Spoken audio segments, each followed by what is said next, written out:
Gracias a Jesús por invitarme. Yo empiezo a ser ya el presentador oficial del libro.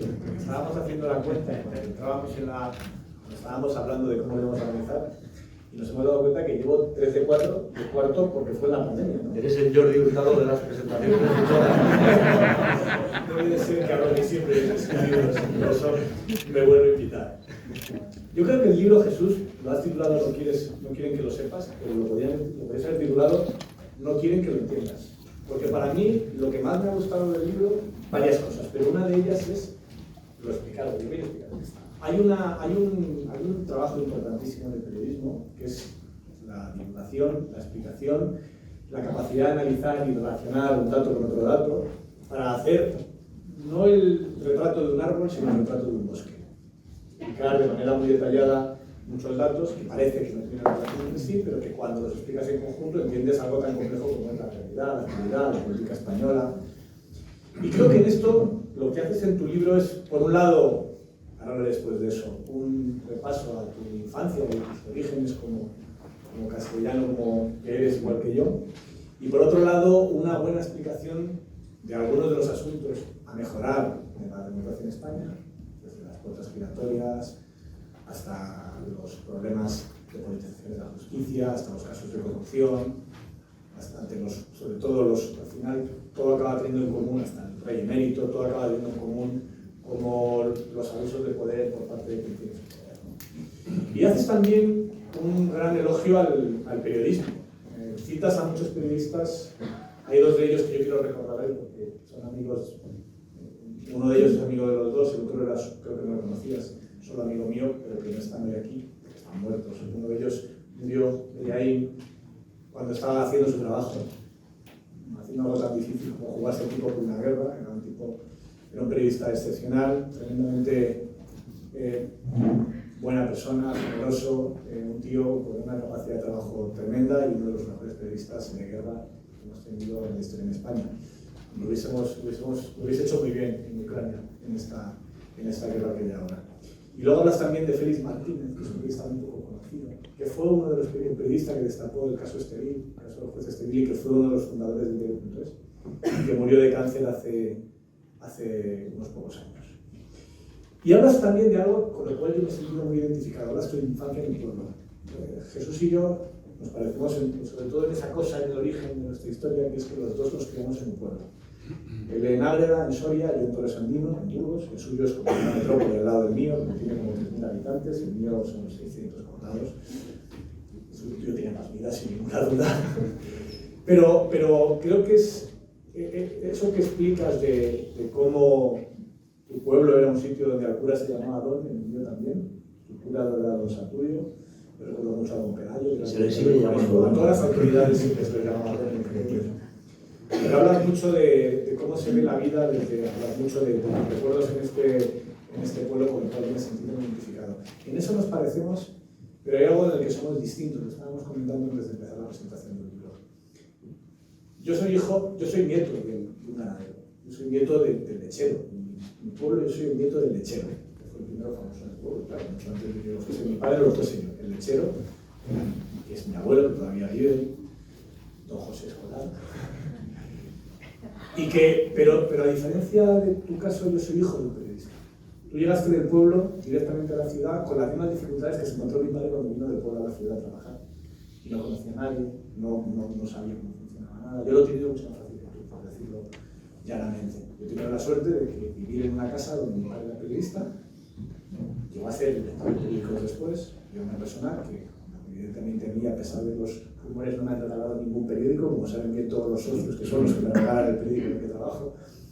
Pero sí que es verdad que yo he tenido una fortuna que tú no has tenido, que es contar con un periodista en mi casa que me explicaba cómo era el oficio, que me ayudó muchísimo a entender cómo era mi trabajo y que me ayudó a poder ser lo que soy yo, sin ninguna duda, porque al final una de las mentiras de la meritocracia es que al final todos acabamos siendo un poco más, un poco menos que nuestros padres, salvo muy honradas excepciones, como mi padre, que era el hijo del lechero, como en tu caso, que ha llegado a ser uno de los periodistas más conocidos y más relevantes de España, viniendo de una familia donde lo más cercano que tenías con un periódico era cuando el cura te mandaba a comprar el Ya en la plaza del pueblo, como explicas en el libro.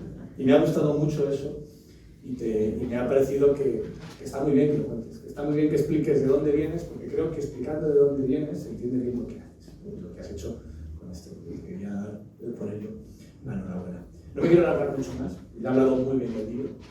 Lo voy a volver a decirlo, me ha gustado mucho el libro, para que me vuelva a invitar a la siguiente presentación del libro. Y cedo la palabra ahora a mi compañera Paloma. Vamos a decimos unas palabras todos y luego ya hablamos entre nosotros. Muchísimas gracias. Bueno, muy bien, pues nada, encantada de estar aquí también. La verdad es que a mí también me ha gustado mucho el libro, hay que decirlo, y además es que es verdad. También valoro mucho el arranque de esos orígenes que señalaba Ignacio. Yo a Jesús, la verdad es que nuestros caminos se han encontrado en la última etapa, en televisión española, y yo sé que para ti la radio ha sido muy importante, pero para mí eres un periodista muy televisivo. Yo te asocio a la televisión y en tu anterior etapa no coincidimos en tu programa 4, pero sí en las cosas claras, que además el nombre no te puede ir más al pelo, porque además es que lo dices en el libro, que hay gente cuando te ha preguntado de verdad qué es de tu vida y tal, con lo claro que hablabas. Creo que te identifica mucho, ¿no? Esa forma de ver la vida, el nombre del programa. Y a mí me gusta mucho, sobre todo, el amor que profesa el periodismo y a la profesión que tenemos. Porque yo creo que, además, eso lo compartimos, ¿no? Incluso aunque seamos, te voy a decirlo, no sé si te vas a entender muy bien, de generaciones distintas, aunque estemos cerca, porque soy más joven. Y sin embargo, me identifico muchísimo con cómo él explica lo que es la información. Cuando yo iba al programa con él, esa obsesión por la información, ¿no? Esa es la fórmula del éxito al final, que él decía, venga, información. Cuando él explica muy bien en el libro lo que es y lo que a veces cuesta, porque a veces penaliza, ir a por la noticia, traerla, pelearla. Pero es que eso es, ¿no? Que puede sonar muy bucólico, pero es verdad. Es que los periodistas lo que hacemos es buscar noticias y traerlas. Le pese a quien le pese, y la realidad es que le pesa a mucha gente, muchas veces, ¿no? Y decía lo de la diferencia generacional, lo vuelvo a decir, porque lo comparto. O sea, es que de verdad me siento muy identificada y creo que además no solo los periodistas, sino los lectores, los espectadores, las personas que escuchan la radio todas las mañanas, estoy convencida de que los ciudadanos, en ese espíritu además crítico y que Jesús insiste mucho en que hay que tenerlo, cuando escuchamos noticias, cuando escuchamos al otro lado de la tele, de la radio, cuando leemos el periódico, apreciáis, os digo apreciáis porque muchos entiendo de los que estáis aquí que no sois periodistas, cuando realmente los trabajadores del periodismo insisten en contar las cosas como son, que es lo que viene a defender durante todo el libro, porque además decíamos al principio, tiene mucha información, tiene muchísima información. Luego no sé si tendrás tiempo un poco de contarnos, has tenido que refrescar cosas, porque es que hay fechas, nombres, acontecimientos, detalles de cosas, de juicios. Yo he alucinado con eso, ¿no? Y creo que efectivamente los ciudadanos, cuando escucháis, leéis, veis que realmente hay una pelea por contar lo que pasa, creo que lo apreciáis. Y yo creo que, de hecho, los que estáis aquí, que seguramente habéis seguido mucho a Jesús y os gusta la forma en la que ha trabajado, tiene mucho que ver con eso. Su obsesión siempre es contar las cosas como son. Esto es lo que hay, y cada uno que luego saque o sus conclusiones o decida, ¿no? Así que yo creo que eso es importante. Luego, simplemente decir en toda esa información que he visto que además es que tocas todos los palos, que no te has dejado ni uno. Y decía Ignacio que señalas algunos peligros de la democracia. Yo creo que los señalas casi todos. Yo creo que has hecho un recorrido interesante y muy importante de los peligros que tenemos como democracia. Para llegar a la democracia hubo momentos muy difíciles, pero yo creo que ahora, a pesar de que vivimos en un mundo acomodado, estamos viendo, venía ahora del Congreso, donde he escuchado a Zelensky, que ha entrado el presidente de Ucrania por videoconferencia, y que además empiezas así el libro recordando en un mes de marzo de este año todo lo que ha pasado, los desafíos, los peligros que seguimos teniendo como democracia, la enorme necesidad que tenemos no solo de seguir denunciando, explicando, le pese a quien le pese y tenga las consecuencias que tenga, que tú bien sabes que muchas veces tiene. Pero yo creo que es importante que los periodistas como tú sigáis al pie del cañón. Es muy importante que haya más libros como este. Y yo te quiero dar la enhorabuena, no me quiero extender más porque más a Loca necesita más tiempo. Yo, como he compartido tertulia con él, sé que él necesita un poquito, yo le voy a ceder algún minuto mío para que él pueda. La libretilla, y luego si hay tertulia que todos podamos también estar, porque si no es que se lo queda todo él. Es un hombre ahora libretilla. Así que enhorabuena. Y Aroca, todo tuyo. Buenas tardes, gracias. Y gracias a mis compañeros por haber sido tan breves. Prepárense. Yo, lo primero que tengo que decir para decepción generalizada es que yo no soy periodista. No soy periodista. Yo caí en este artículo, como todo el mundo está contando un poco su biografía, yo me decía, porque no, tiene que ver con mi opinión, mi experiencia vital. No soy periodista y caí en las redes del periodismo por accidente, ¿no? Que siempre me acuerdo de aquello que algunos de ustedes recordarán o sabrán, ¿no? Que venimos de Peñaperro Abajo, lo tenemos más fresco, que cuando Juan Belmonte tuvo un maestro Espada, que fue gobernador civil después de la guerra, ¿no? Y un día le preguntaron a Juan, ¿cómo se llega de maestro Espada a gobernador civil? Digo, degenerando. Yo voy a acabar aquí degenerando. No es porque mi mundo sea mejor, ¿no? Pero vengo del mundo del derecho y de esas otras cosas que uno cree que sabe, ¿no? Bueno, y lo segundo también, no soy el único no castellano de esta mesa, de manera que espero vuestra benevolencia y a todos ustedes que me entiendan, porque ya sé que tengo un acento muy marcado de mi tierra, pero creo que me entendéis perfectamente.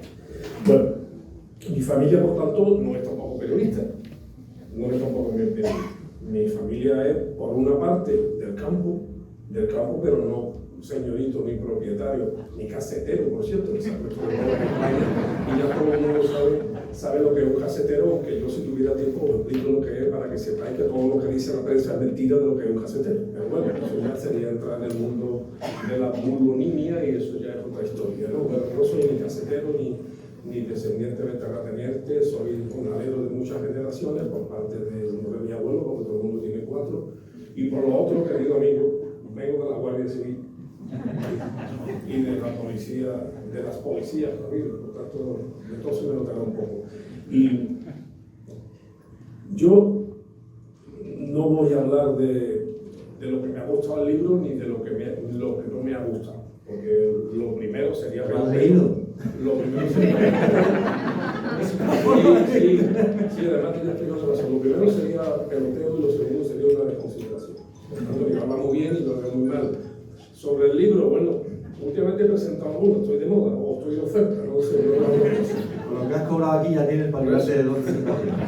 Pero yo, cuando se presenta un libro hay 2 tentaciones. Una, haberse leído el libro y pensar que sabe uno más que el que lo ha escrito. No me atreveré a eso porque es un maestro. Y el otro, haberse lo leído y contar un montón de majaderías, ¿no? Yo sí me lo he leído.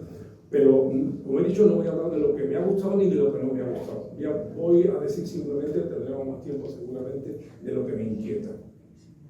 O sea, este libro lo que me produce es una auténtica inquietud. Una inquietud, y aquí viene por qué decía que biográficamente no soy periodista, porque como no soy periodista me puedo permitir el lujo de criticar a los periodistas sin que haya un tsunami corporativo que me hunda. Y si me pretendo un día de ellos, pues no me van a hundir. Porque se respira debajo del agua. El periodismo, tal como lo cuenta y lo que cuenta, yo creo que el periodismo está muy cuestionado en este libro. Sabéis que ha ganado las elecciones este criptofascista que se llama Viktor Orbán, ¿no? En Hungría, ¿no? Él define su régimen como una democracia iliberal. Lo de la democracia le sobra, porque liberal y democracia es un oxímoron y no tiene ninguna relación, pero lo de iliberal, es decir, soy demócrata, pero no defiendo ninguno de los principios de la democracia. Yo me atrevo a poner como hipótesis que cada día está asentándose más en nuestro país, lamentablemente, en el Estado, el hiperiodismo. O sea, hay mucho periodista falso. Hay muchos periodistas que no es realmente periodista.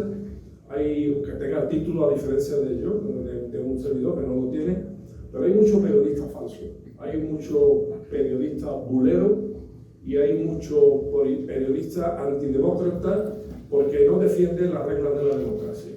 Y el periodismo es algo muy serio. Yo hace poco estuve en la Universidad de Sevilla hablando también de temas de comunicación política y, bueno, sobre los bulos, por ejemplo, ¿no? Siempre dicen, los bulos son las redes. Los bulos son las redes, no. Los bulos de verdad, los buenos, los feten, son en los medios de comunicación. Y a ser posible en portada.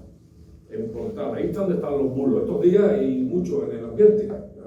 Llevamos una época de bulos entre la gasolinera, entre los caseteros y entre la huelga, entre comillas, de transporte, estamos rodeados de bulos. Siempre cuento en estas clases que doy algunas veces de comunicación política uno de los bulos más grandes que tiene la historia española, que es el de Pepe Botella. Ya sabéis que a José Bonaparte le decían Pepe Botella y toda la comunidad, todas las comunidades del Estado pensaban que este era un borracho. Y hay discusión, no se sabe si la primera vez que le llamaron un Pepe Botella fue la Gaceta de Granada o la Gaceta de Sevilla, uno de los otros periódicos que ostentaban el monopolio, digamos, pro-monárquico de Andalucía en aquel tiempo, que estaba resistiendo como podía a Napoleón, ¿no? Bueno, pues este señor era abstemio. O sea, José Bonaparte tenía muchos vicios, algunos por mí envidiables, pero era abstemio. Y sin embargo, hasta nuestros días cae el que Pepe Botella era un borracho. No bebía, no probaba el alcohol, aborrecía el alcohol. Bueno, termino con esto para empezar el debate.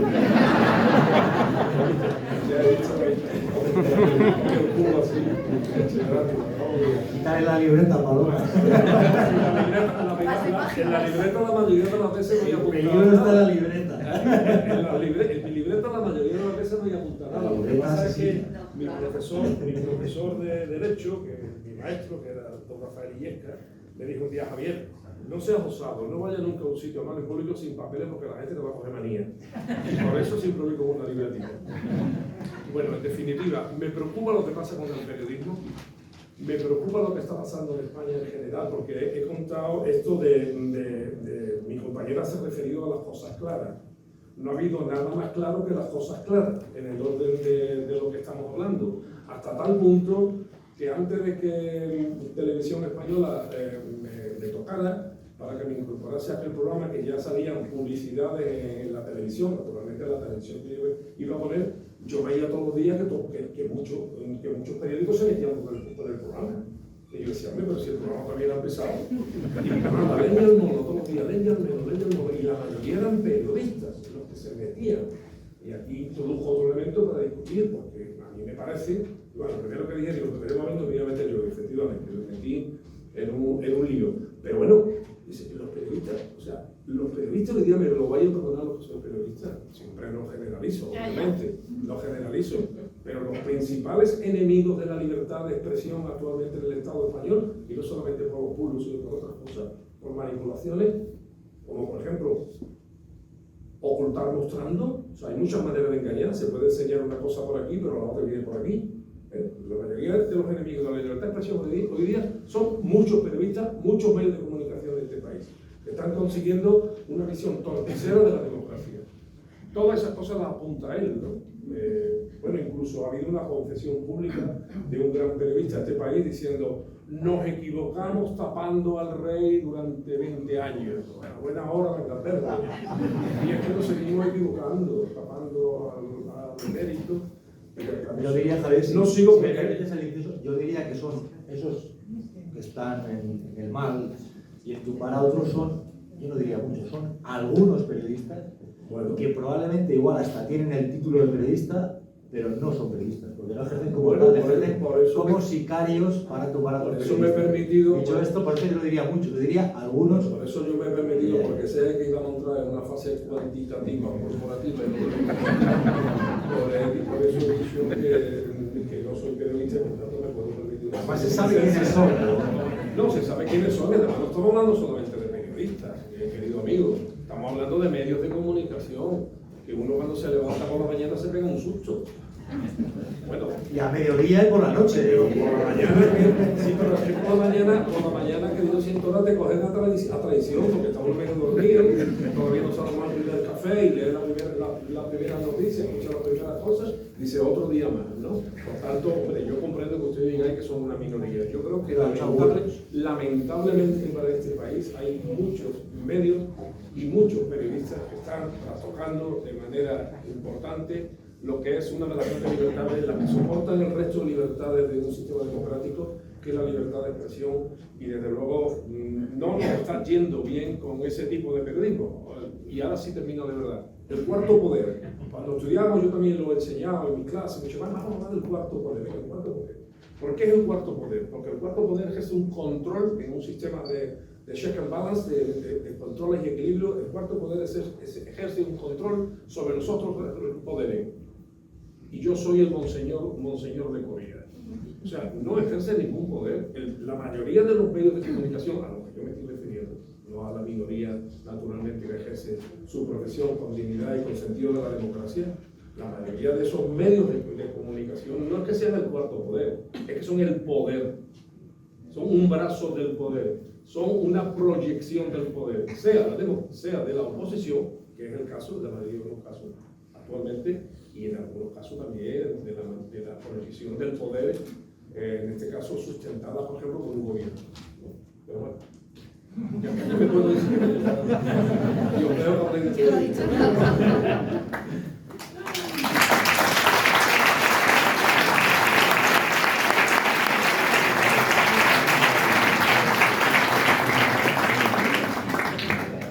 Buenas tardes y muchas gracias por estar aquí por un ratito. Nada, muchísimas gracias a todos los que habéis venido. Gracias al equipo de la editorial Espasa por brindarme la oportunidad de escribir con ellos el cuarto libro. Gracias a Ana Rosa Semprún, gracias a David, Julián, gracias a Sergio García, gracias a Luis Fernández, gracias a Salva Pulido, que está por ahí. Gracias a todo el equipo por hacer en común este trabajo, que para mí, sinceramente, es una suerte, porque a fin de cuentas es seguir trabajando, seguir operativo, a pesar de que otros quisieran que no siguiera, pero aquí seguimos trabajando y mientras hay salud vamos a estar ahí. De hecho, hay quien me pregunta, ¿no? Como decía Paloma, ¿no? ¿Cuándo vuelves? Y, bueno, yo he vuelto. Estoy activo, hemos estado unos meses escribiendo el libro, estamos aquí presentándolo con vosotros y estamos en volver, y estamos volviendo, porque realmente igual algunos quisieran, pero nunca nos hemos ido. Como para aquí estamos. Yo os doy muchísimas gracias por estar aquí, muchísimas gracias. Dicho esto, quiero también en primer lugar dar las gracias a los que os habéis molestado en cruzar Madrid y acompañarnos en un día como hoy, a todos, a los que habéis conseguido sentar, a los que estáis atrás. No le digas a Rosendo, Rafa, el bajista de Rosendo, no le digas a Rosendo que te has tenido que quedar atrás de pie, después de que me brindasteis la oportunidad de ser tronero vuestro con el grupo. Disculpas. Pero bueno, a todos. Y me quiero acordar también de mi madre, porque aquí se ha hablado de los orígenes de cada uno. Yo no quiero contar mucho de eso, quiero hablar sobre todo de lo que es contar lo que pasa, a pesar de las adversidades. Y mi madre verdaderamente es una ama de casa de un pueblo de Moncayo, pero yo siempre he dicho que mi madre es la principal directora que he tenido. De hecho, mi madre hoy, por ejemplo, ha conseguido encenderme la luz sobre el streaming. Y yo creo que mi madre ya ha llegado a un punto que ni va a Llanos, porque me ha dicho, hijo mío, me ha dicho, hijo mío, tú ponte guapo que yo te voy a ver. Pero mamá, ¿cómo me vas a ver si esto no lo ponen por la tele? Le he dicho, tú ponte guapo que yo lo veré. Y efectivamente, iba yo andando y digo, joder, pues es verdad, vamos a ponerlo en streaming o vamos a grabarlo para que mi madre lo pueda ver. Así que mamá, cuando veas esto, realmente mi madre, una ama de casa de Ágreda, de unos 70 años, que le vino justo para hacer la escuela porque al mismo tiempo iba a trabajar a Chorizo Revilla cobrando en negro y trabajando a destajo. De verdad, pues se trabajaba a destajo y te pagaban en un sobre con dinero negro. Es quien realmente hoy me ha dicho que esto debíamos grabarlo y transmitirlo al streaming, con lo cual muchas gracias. Bueno, yo quiero ir un poco al grano, en el sentido de que este libro lo que pretende es contar lo que pasa y pretende poner el dedo en la llaga de aspectos que creo que como país están por mejorar. Yo creo firmemente, yo soy un demócrata, me considero así, creo en los pueblos que avanzan, que no se estancan, creo firmemente que hay gente privilegiada o de un establishment que intenta, como decía mi profesor de historia y en Tarazona, en Zaragoza, también en Moncayo, los que están, él explicaba en cierta forma la Revolución Francesa de esta manera, ¿no? Decía, los que están arriba de la burra, pues no quieren bajarse ni mucho menos y quieren que la burra avance. Y entonces a los que intentan subirse a la burra les intentan dar no solo ellos patadas, sino intentan que hasta la burra les dé coces, ¿no? Entonces, para mí esto es una especie de establishment y hay una serie de resistencias que creo que como pueblo podemos mejorar y están en el libro. Creo que no es de recibo que en un país como este tengamos una justicia donde se nombra a altos cargos de la dirección judicial en un reparto entre partidos políticos. Ha ocurrido y sigue ocurriendo. Me parece que no es de recibo que tengamos un número de aforados que no dejan de ser privilegiados ante la justicia, que no tiene parangón. Me parece que no es de recibo que en este país haya nombramientos a dedo de inspectores judiciales que, por ejemplo, sufren que cuando están investigando asuntos muy delicados se les envía a otra comunidad, se les cambia de destino y se les impide que se investiguen, porque esa discrecionalidad lo permite. Y eso se cuenta en el libro. No quieren que lo sepas, pero se pone el acento en esto. Me parece que tampoco es de recibo que en este país, al mismo tiempo que a la gente le están subiendo el precio de la luz de una manera que no tiene parangón, hay eléctricas que están alcanzando beneficios récord y que colocan a expolíticos que en algunos casos no tienen experiencia en el sector, igual no han cambiado una bombilla en su vida, con un buen sueldo, porque compran esa agenda de contactos que tiene ese expolítico. Me parece que no es de recibo que hayamos pasado una pandemia y ya no se hable de esos sanitarios que están trabajando en una atención primaria, en centros de salud, a los que todos vamos a tener que llamar, y que están saturados y ya no nos acordamos de ellos, y se llama a una consulta por la mañana. En mi barrio antes llamabas a las 9, te daban cita a final de la mañana o al día siguiente. Ahora están tardando como 2 semanas para que te atienda un médico de atención primaria, que después te va a derivar a un especialista. Aquí hay varios médicos que lo saben. Eso para mí es un robo, a plena luz del día y sin pasamontañas, ¿no? Como diría Johnny, ¿no? Esto es un atraco, ¿no? Es así, ¿no?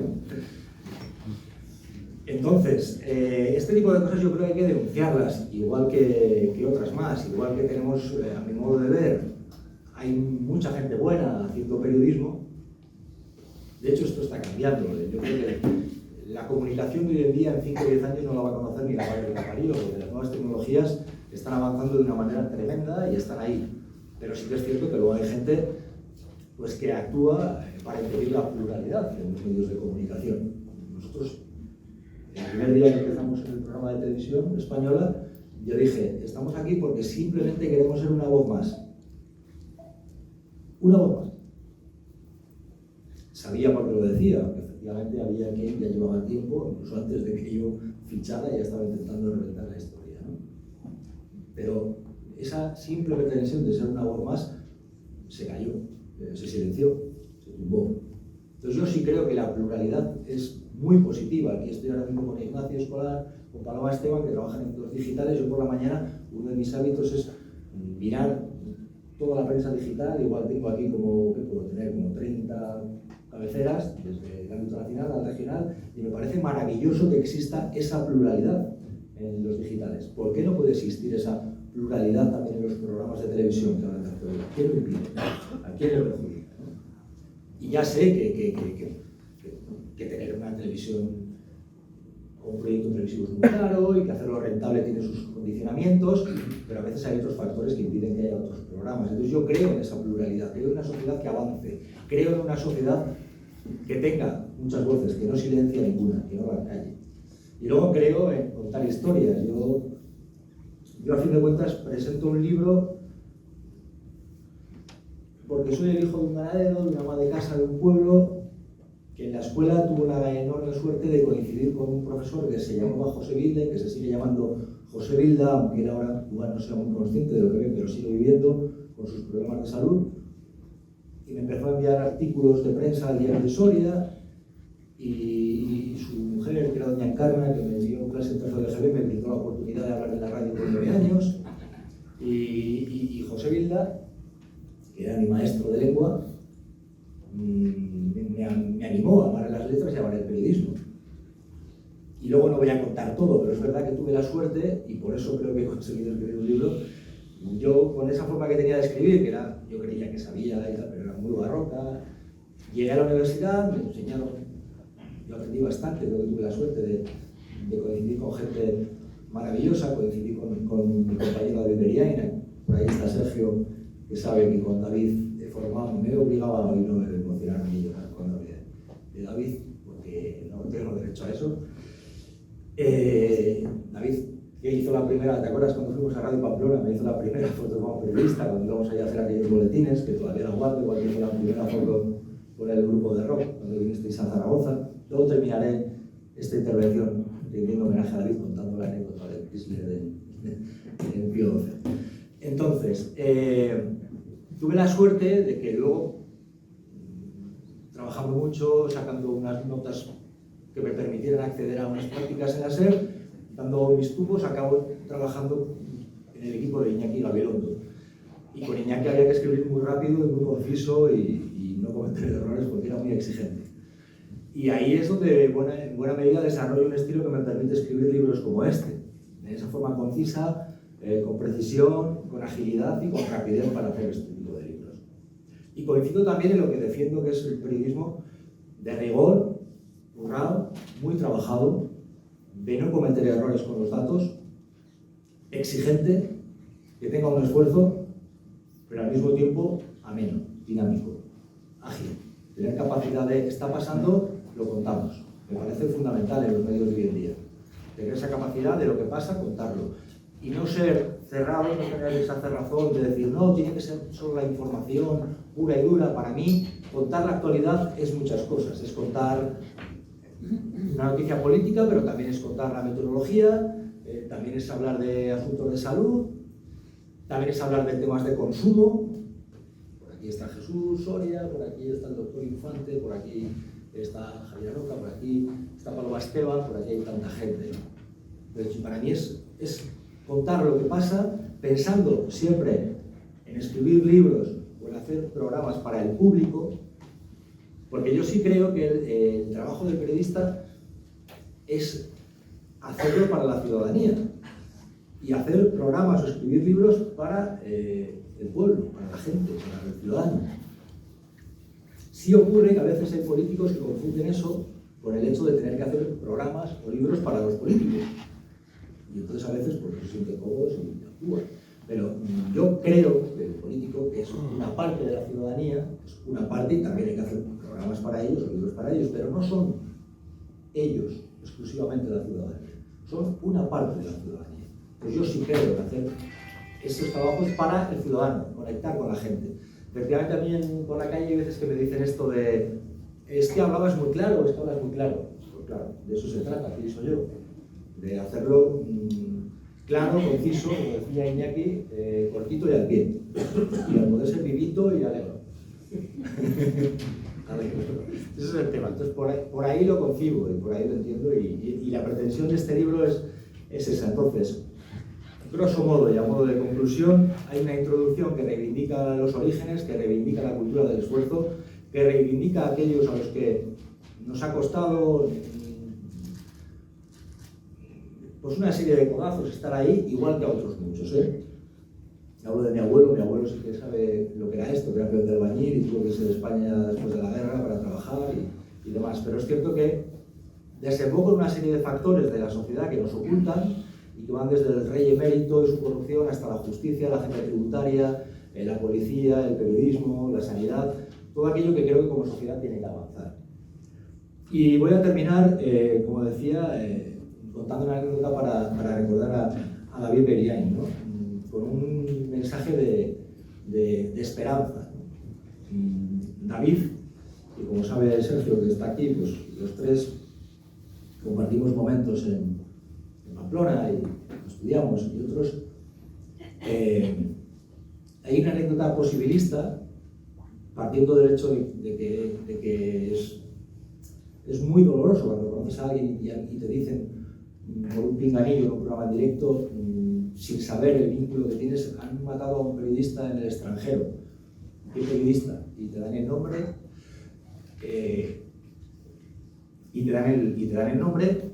Es cierto que que bueno, siempre te da, creo, David es un poco como un ánimo a decir, hay que seguir estando donde otros no quisieran que estuvieras, ¿no? Para contarlo. Él hizo una labor infinitamente superior, creo, a la de cualquiera de los que estamos aquí, pero su voluntad siempre era contar aquello que estaba donde no querían que entrases, ¿no? Entonces, la anécdota que quiero contar, que es una anécdota, es niña, es anecdótica, pero sí es un canto al posibilismo y a la esperanza. Era un tiempo en el cual Sergio, que está aquí, cuando Sergio llevaba greñas, no los años, perdona, Sergio. Yo también llevaba greñas. Y David Beriain y Amatriain, íbamos los tres, habíamos decidido que íbamos a un concierto de Extremoduro. Desde los que están aquí, que son rockeros, los Topo que están aquí, Asfalto, Rafa de Rosendo, Johnny Doguni, saben que Garés, la discoteca aquella de Puente de la Reina, está a unos kilómetros de Pamplona, vamos a ir a ver a Extremoduro. En aquel año Extremoduro era la bomba, porque habían sacado el disco de Agila, estaba súper de moda, fue el momento cumbre probablemente. Y entonces íbamos los tres, y Sergio trajo un Chrysler de su padre. Yo creo que éramos un poco como el Torete, el Vaquilla y el Pirro. Sergio llevaba el pelo largo, yo también, entonces tenía el grupo. Todavía no habíamos sido teloneros vuestros, Rafa. Tenía el grupo, y David Beriain y Amatriain con la pinta que llevaba todo, entonces ya sabes que iba con ese look hip y tal. Entonces, claro, eras tú el que conducías, creo. Sergio tuvo la idea de, en mitad de la avenida de Pío XII en Pamplona es como aquí la Castellana, el punto centro. No sé por qué Sergio, en mitad de la avenida de Pío XII, decidió hacer un cambio de sentido. No me digas por qué coño me pasó. Creo que lo sabéis. Pues algo pasó y hizo un cambio de sentido en mitad de la avenida principal de Pamplona. Claro, Pamplona en aquellos años, el fin de semana estudiabas y tenías los helicópteros, era la época dura de la Teleborroca y demás. Bueno, nada, yo creo que avanzamos 100 metros. Un coche secreto de la policía secreta se puso a la par de nosotros como en las películas, que nos enseñó una placa de la policía por la ventanilla, entonces frena, total que frenamos, nos pusieron al Torete, a Vaquilla y al Pirri, los tres más de pueblo, tú de Movillete, David de Atajón y yo de Agreda, nos pusieron contra el coche. Y claro, yo, efectivamente, que era muy de pueblo, no llevaba el DNI. No se llevaba el DNI. Pero claro, ser de pueblo en este caso tenía una ventaja. En mi pueblo, yo creo que saberte el teléfono del cuartel de la Guardia Civil era algo, yo creo, bastante normal. Entonces nos pusieron ahí contra el coche, yo no llevaba unas pintas, vamos a tener un concierto, es que íbamos ambientados, solamente la indumentaria. Entonces yo no llevaba esto, y he de decir que yo me sabía el teléfono del cuartel de la Guardia Civil de mi pueblo, porque en un pueblo, entre otras cosas, hay mucho tiempo libre.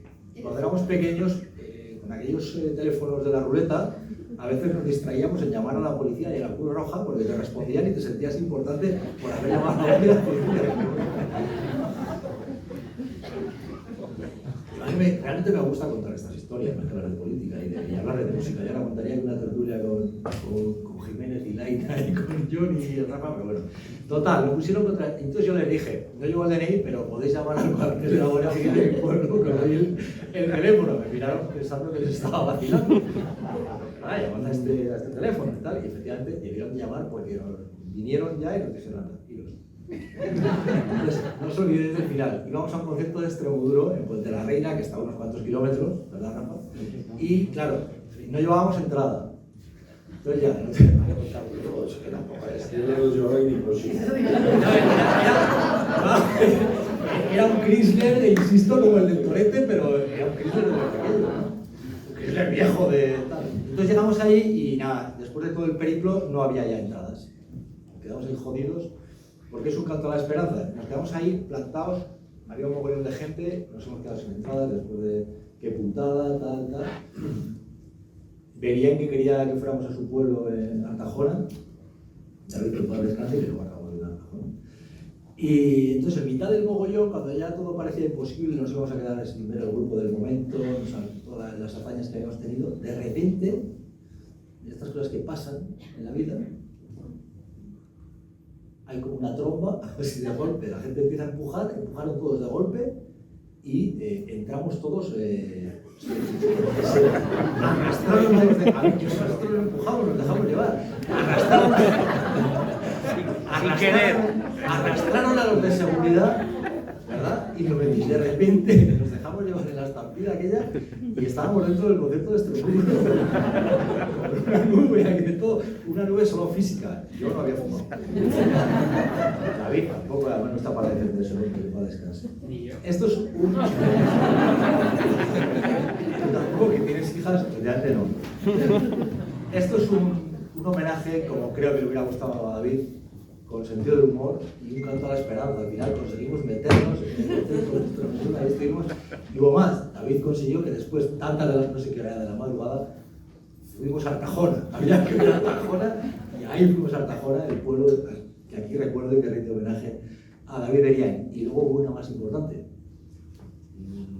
Nos saltamos las leyes de tráfico, las normas de tráfico de Pamplona, hicimos un cambio de sentido en mitad de lo que puede ser aquí la castellana, nos metimos en una tromba ahí en el concierto y no nos detuvieron ni nos pusieron ni una multa. Lo cual esto es maravilloso.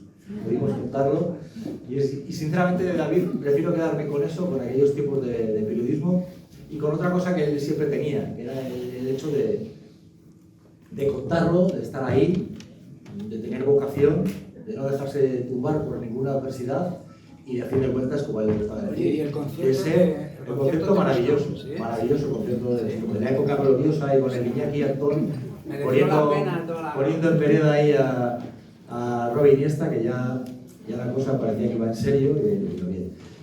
Pero este es el homenaje que quiero hacer a David, de posibilismo, de esperanza y a fin de cuentas de defender lo que creo que debe ser la libertad de expresión, superar, seguir adelante. Estamos aquí, estamos de vuelta y un homenaje al periodismo. Muchas gracias.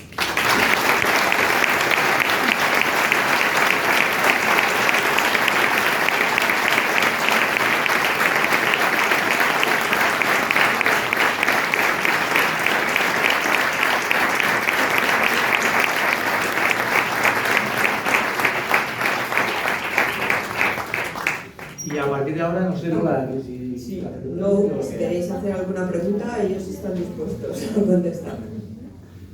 ¿Cuándo y a dónde vuelves? Pregunta Rosa María Artal.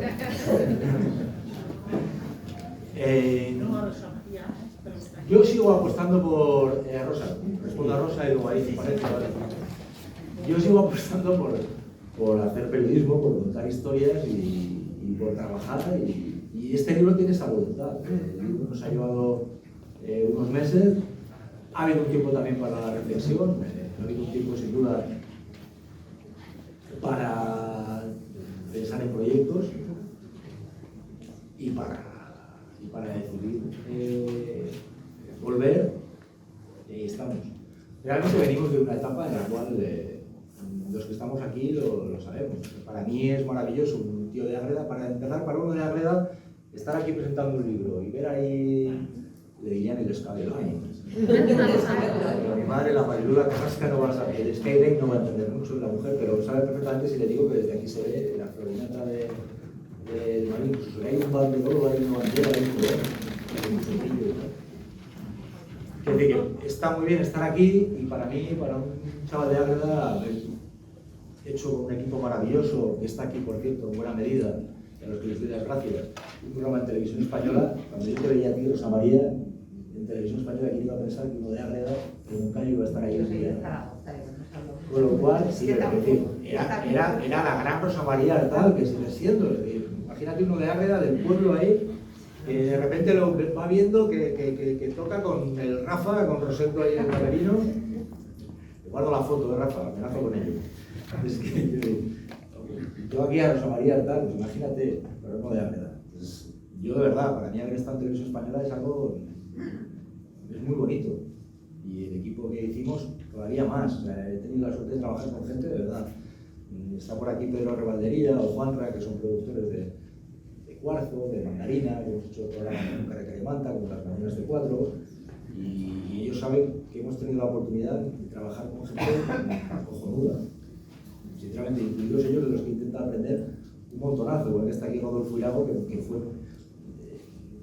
a mi modo de ver, el gran maestro que tuve en la cadena SER, una especie de padre, y Rodolfo sabe las cosas que hemos hecho, lo que nos hemos pasado en la radio, en la SER.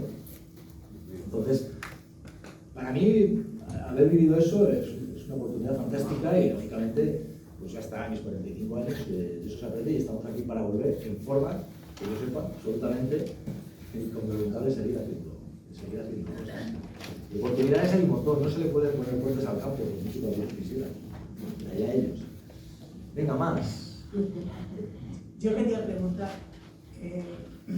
soy lectora de todos vosotros porque me gusta mucho, justo como escribís vosotros. A Jesús le sigo desde hace muchos años, cuando estaba en las Mañanas 4 y defendía al gran Emilio Silva. Y la pregunta es, yo creo que para todos los periodistas, no solo para vosotros cuatro, sino para todos en general, ¿os compensa ir denunciando todas las injurias que nos hacen, todos los daños que nos hacen, sabiendo que al final solamente vais a pagar vosotros, que vosotros sois los únicos culpables de que se difundan todas las cosas malas que están haciendo a todos los que denunciáis, por ejemplo? Bueno, a ver, a mi modo de ver, de entrada, a ver, sí, este libro tiene una voluntad de denuncia, pero poniendo por delante, y yo lo cuento, los inicios, en este país ha habido avances muy importantes. Y yo cuento como en aquellos años 80 ya, hasta el 86 en mi casa no había agua caliente, mi madre calentaba el agua en una lata de conservas, nos bañaban en una pila, no había frigorífico, la televisión la construía el marido de una prima de mi madre, en blanco y negro, así que se venía continuamente, una tele sin frigorífico, sin agua caliente, sin lavadora. Todos los que estamos aquí creo que sabemos que este país ha avanzado un montón, un montonazo.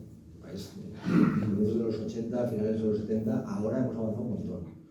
La pretensión de este libro es poner el acento y el dedo en la llaga de lo que tiene que mejorar, pero sin perder de vista lo que hemos mejorado. Yo no creo que todo esté mal, ni muchísimo menos. Es más, hay muchísimas cosas que están bien. Si es verdad que mi forma de verlo es no ser complaciente, no ser una rebotas y quedarme con señalar lo que tengo que mejorar. Y ya está.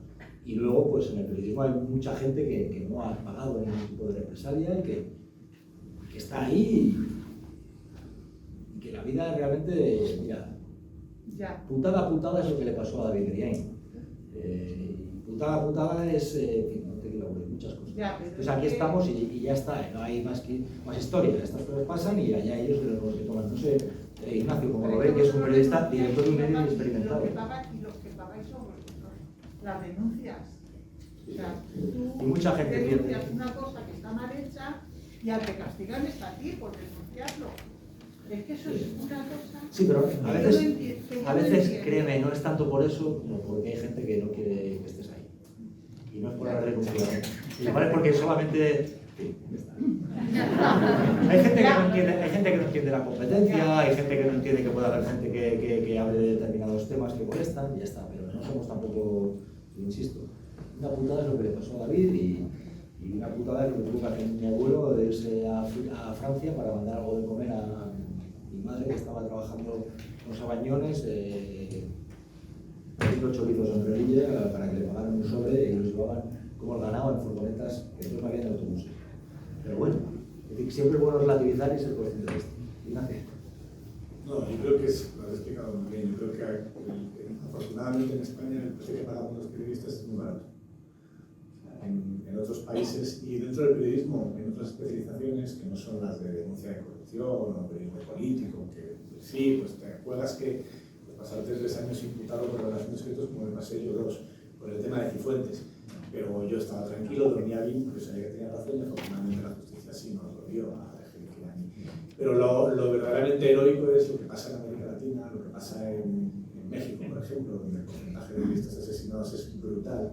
O sea, a mí me cuesta mucho hacerme el héroe, porque de verdad donde creo que hay héroes es los que van a las guerras, los que trabajan en sitios donde informar de corrupción no es que te ponga una demanda, que no es un plato de gusto, no es una cosa agradable, te pasas, no sé, la primera vez que Ignacio González puso una demanda por las cosas que publicamos en público hace un montón de años, nos pedía un dinero que yo no tenía y te encuentras con la sensación de que un periódico quebró, además, después no había ninguna empresa que se hiciera caso y yo dormía muy mal por la noche pensando, como después nos quite la razón, pues ya no puedo pagar ni la hipoteca, porque voy a seguir pagando la hipoteca y me van a quitar la casa.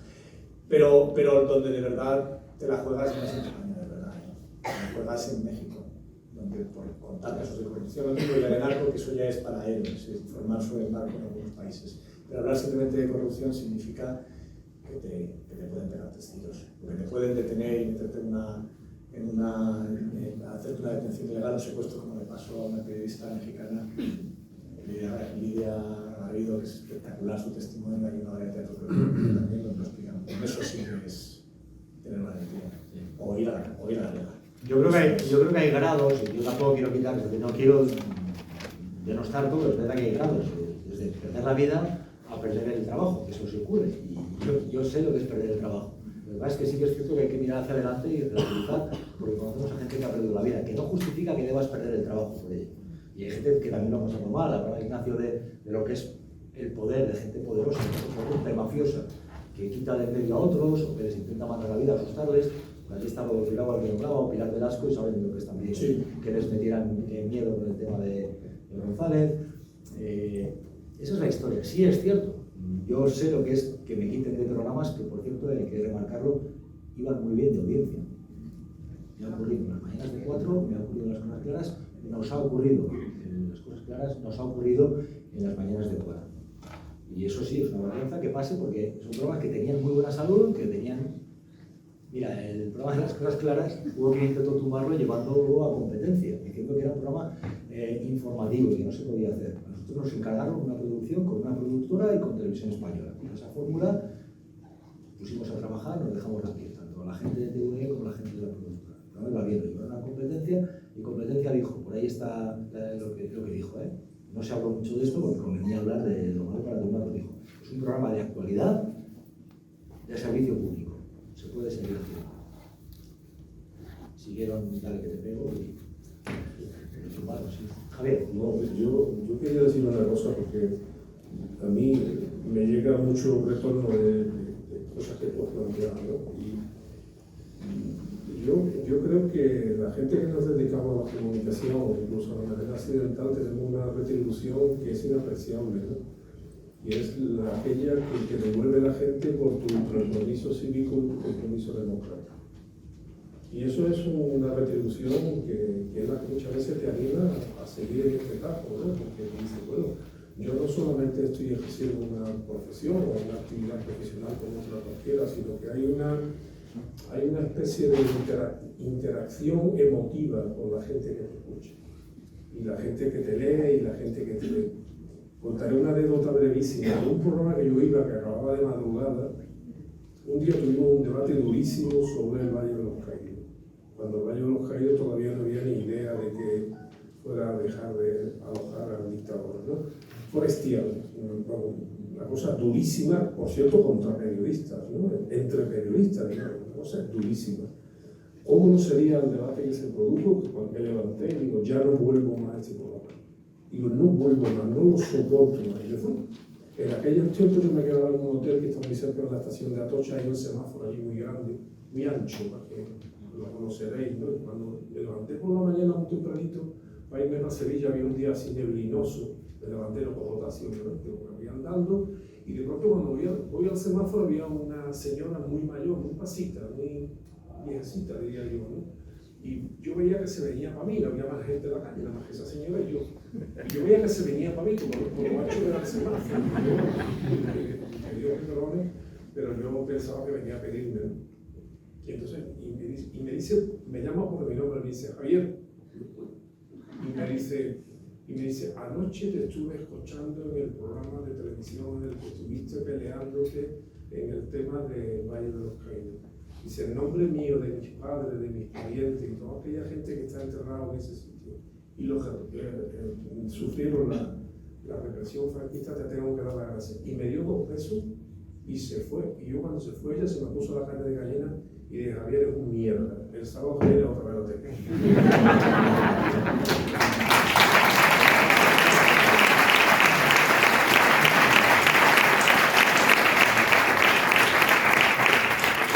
Dicho esto, yo sí quiero poner también el acento en el poder que tiene el público, la ciudadanía, el pueblo, lo que queráis llamar,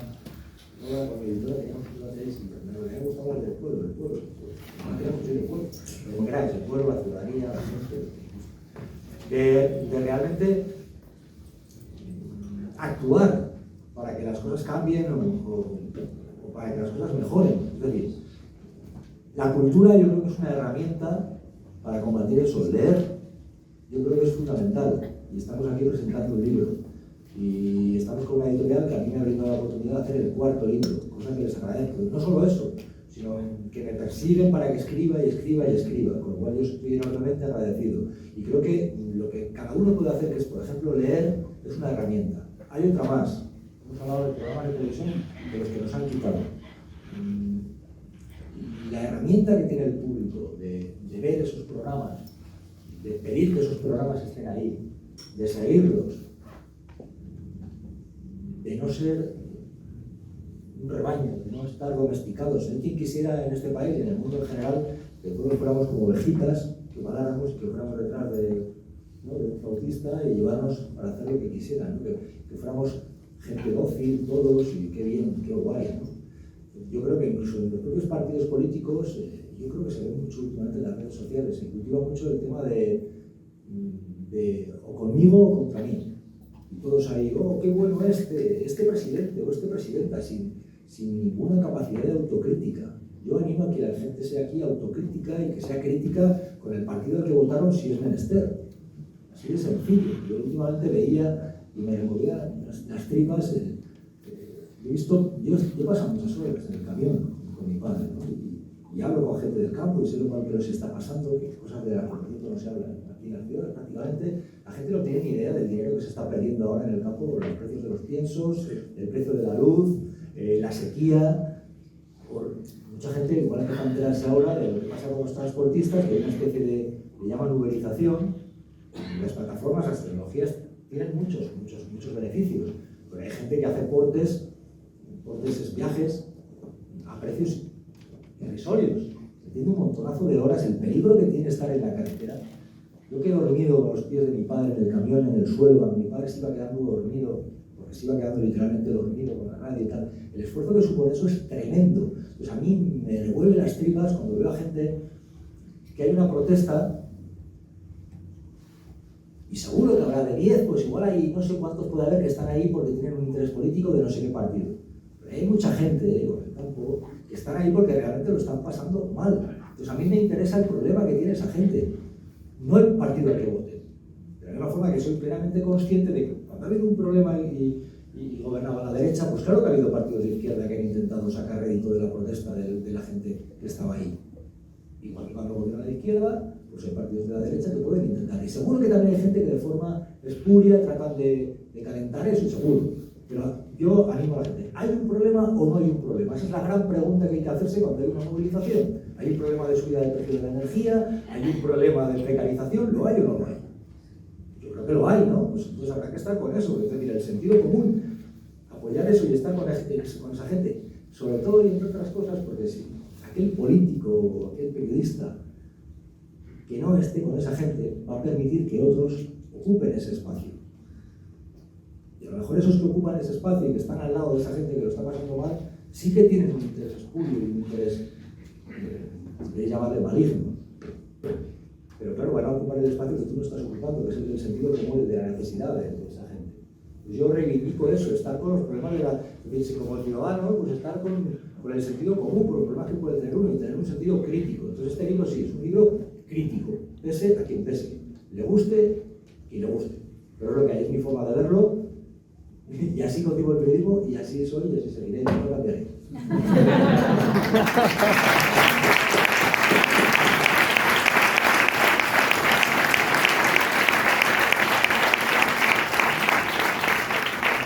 Hola Jesús, mira, aquí.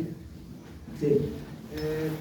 Voy a ser muy breve, aunque te quería hacerte preguntas lo más breve posible. Quería preguntar... Muy breves, por favor, son 3 muy breves. Sí, muy breves. ¿Por qué el Consejo de Administración de la Radio Televisión Española estuvo en contra siempre del programa? ¿Respondo? Sí. Eso tiene que responderlo el Consejo de Administración.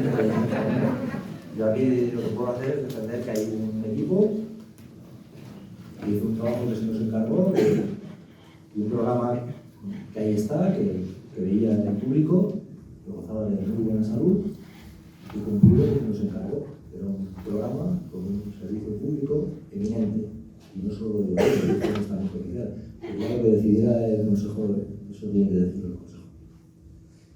Vale. La segunda es, ¿por qué te catalogan supuestamente como un periodista de izquierdas y molesto? Yo me sitúo en un periodista del sentido común y de contar lo que pasa. Llevo reivindicándolo toda esta charla sin saber que usted iba a preguntar eso, pero realmente creo en eso. Y acabo de hacer un alegato precisamente en contra de quien solo ve un determinado partido, una determinada historia. Yo me sitúo intento situarme en el sentido común, en la necesidad de la ciudadanía. Yo soy periodista para contar lo que pasa, para eso, y decidí irme del pueblo y estudiar periodismo para ser testigo del tiempo que vivimos. Y este libro y todos los que he escrito pretenden ser eso, una crónica de lo que yo vivo. Yo intento ser testigo del tiempo que vivimos. Yo sé que hay gente que es muy respetable, ¿eh? A mí me parece. Yo, de hecho, a mí primero me gustó el periodismo deportivo. Aquí hay varios músicos de bandas históricas de este país y saben que lo que realmente a mí me gusta es el rock y la música, pero me he dedicado a este periodismo porque realmente creo en el periodismo que cuenta lo que pasa. Ahí está la historia. Si contar lo que ocurre e intentar ser sensible con los problemas de esta sociedad y también poner en valor, a mí me encanta ir a pueblos que tienen, como dirían los Tocos en su canción Colores, hay lugares maravillosos en este país que ver y me encanta compartirlos y este país tiene un entorno medioambiental maravilloso, este país ha avanzado en un montón de parcelas, pero hay que defenderlas y hay que conquistar más, así lo veo yo. No soy alguien conservador, creo en el progreso, en progresar, así lo veo. Y la tercera también muy breve, si me puedes contestar, ¿qué tal te llevas o te sigues llevando con José Miguel Contreras? Me llevo bien, me llevo muy bien. Con José Miguel hicimos este proyecto porque así se nos encargó. A mí me llamó Enrique Hernández, al que le doy las gracias, era director del programa de actualidad, de la actualidad de Televisión Española, y se encomendó el proyecto con la coproductora y con Televisión Española. Hicimos un trabajo y me llevo bien con él como me llevo bien con... Y aquí hay gente de la coproductora, hay varias personas de la coproductora y les agradezco, y con José Miguel me sigo llevando estupendamente. Y hay gente de otras productoras, está Pedro Revaldería, que es el productor de Las Mañanas de Cuatro, por Mediaset, y está Juanra Gonzalo, por ejemplo, que es el productor que hicimos Carretera y Manda, o Centro a Pie de Calle, o La Línea Roja. Yo intento llevarme bien con todo el mundo, intento de forma deportiva afrontar lo que ocurre en la vida y ya está. La vida hay que seguir adelante.